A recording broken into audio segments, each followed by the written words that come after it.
Bible ధ్యానములో ఇప్పుడు నిర్గమకాండము 33వ అధ్యాయము చదువుకుందాము. మరియు యెహోవా మోషేతో ఇట్లనెను, నీవు ఐగుప్తు దేశము నుండి తోడుకొని వచ్చిన ప్రజలను బయలుదేరి నేను అబ్రహాముతోనూ ఇస్సాకుతోనూ యాకోబుతోనూ ప్రమాణము చేసి నీ సంతానమునకు దేనినిచ్చెదనని చెప్పిన పాలు తేనెలు ప్రవహించు దేశమునకు లేచిపొండి. నేను నీకు ముందుగా దూతను పంపి కనానీయులను, అమోరీయులను, హిత్తీయులను, పెరిజ్జీయులను, హివ్వీయులను, యెబూసీయులను వెళ్ళగొట్టెదను. మీరు లోబడనొల్లని ప్రజలు గనుక నేను మీతో కూడా రాను, త్రోవలో మిమ్మును సంహరించెదనేమో అని మోషేతో చెప్పెను. ప్రజలు ఆ దుర్వార్తను విని దుఃఖించిరి. ఎవడునూ ఆభరణములను ధరించుకొనలేదు. కాగా యెహోవా మోషేతో ఇట్లనెను, నీవు ఇశ్రాయేలీయులతో, మీరు లోబడనొల్లని ప్రజలు, ఒక క్షణమాత్రము నేను మీ నడుమకు వచ్చితినా మిమ్మును నిర్మూలము చేసేదను గనుక మిమ్మును ఏమి చేయవలెనో అది నాకు తెలియనట్లు మీ ఆభరణములను మీ మీద నుండి తీసివేయుడి అని చెప్పుమనెను. కాబట్టి ఇశ్రాయేలీయులు హోరేబు కొండ యొద్ద తమ ఆభరణములను తీసివేసిరి. అంతట మోషే గుడారమును తీసి పాలెము వెలుపలికి వెళ్ళి పాలెమునకు దూరముగా దాని వేసి దానికి ప్రత్యక్షపు గుడారమును పేరు పెట్టెను. యెహోవాను వెదకిన ప్రతివాడును పాలెమునకు వెలుపలనున్న ఆ ప్రత్యక్షపు గుడారమునకు వెళ్ళుచూ వచ్చెను. మోషే ఆ గుడారమునకు వెళ్ళినప్పుడు ప్రజలందరూ లేచి ప్రతివాడు తన గుడారపు ద్వారమందు నిలిచి అతడు ఆ గుడారములోనికి పోవు వరకు అతని వెనుక తట్టు నిదానించి చూచుచుండెను.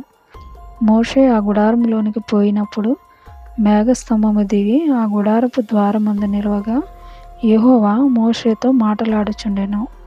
ప్రజలందరూ ఆ మేఘస్తంభము ఆ గుడారపు ద్వారమును నిల్చుట చూచి లేచి ప్రతివాడును తన తన గుడారపు ద్వారమందు నమస్కారము చేయుచుండిరి. మనుష్యుడు తన స్నేహితునితో మాటలాడునట్లు యెహోవా మోషేతో ముఖాముఖిగా మాటలాడుచుండెను. తరువాత అతడు పాలెములోనికి తిరిగి వచ్చుచుండెను. అతని పరిచారకుడును నూను కుమారుడునైన యెహోషువను యవనస్తుడు గుడారములో నుండి వెలుపలికి రాలేదు. మోషే యెహోవాతో ఇట్లనెను, చూడుము, ఈ ప్రజలను తోడుకొని పొమ్మని నీవు నాతో చెప్పుచున్నావు గాని నాతో ఎవరిని పంపెదవో అది నాకు తెలుపలేదు. నేను నీ పేరును బట్టి నిన్ను ఎరిగి ఉన్నాననియు నా కటాక్షము నీకు కలిగినదనివి చెప్పితివి కదా. కాబట్టి నీ కటాక్షము నా ఎడల కలిగిన ఎడల నీ కటాక్షము నా ఎడల కలుగునట్లుగా దయచేసి నీ మార్గమును నాకు తెలుపుము. అప్పుడు నేను నిన్ను తెలుసుకొందును. చిత్తగించుము, ఈ జనము నీ ప్రజలే కదా అనెను. అందుకు ఆయన, నా సన్నిధి నీకు తోడుగా వచ్చును, నేను నీకు విశ్రాంతి కలుగజేసేదనగా మోషే, నీ సన్నిధి రాని ఎడల ఇక్కడి నుండి మమ్మను తోడుకొని పోకుము. నా ఎడలను నీ ప్రజల ఎడలను నీకు కటాక్షము కలిగినదని దేని వలన తెలియబడును? నీవు మాతో వచ్చుట వలననే కదా.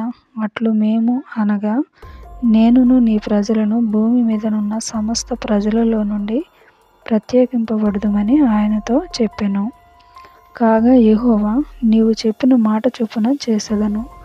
నీ మీద నాకు కటాక్షము కలిగినది, నీ పేరును బట్టి నిన్ను ఎరుగుదునని మోషేతో చెప్పగా అతడు, దయచేసి నీ మహిమను నాకు చూపుమనగా ఆయన, నా మంచితనమంతయు నీ ఎదుట కనపరచెదను, యెహోవా అను నామమును నీ ఎదుట ప్రకటించెదను.